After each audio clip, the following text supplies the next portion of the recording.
दक्षिण आफ्रिकेनंतरच्या पराभवानंतर आता भारताला आणखीन एक मोठा धक्का बसलाय। या संदर्भाची महत्त्वपूर्ण आयसीसीने एक कारवाई सुद्धा केली आहे। ही कारवाई का करण्यात आली पाहूया। दक्षिण आफ्रिकेविरुद्धच्या कसोटी मालिकेतील पहिल्या सामन्यात भारताला 1 डाव आणि 32 धावांनी पराभव स्वीकारावा लागला होता आणि या पराभवानंतर टीम इंडियाला आणखीन एक मोठा धक्का बसलाय। आयसीसीने पहिल्या सामन्यानंतर भारतीय संघाला दंड ठोठावलाय।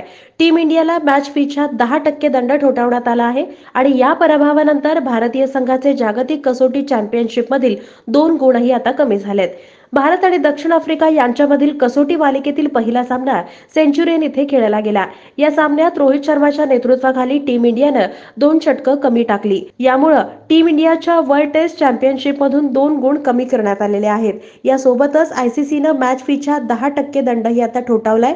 Emirates ICC elite panel of match referee Chris ब्रॉडनं निर्धारित केलेल्या कालावधीत 2 षटकं कमी टाकल्यानं भारताला ही शिक्षा ठोठावण्यात आली आहे।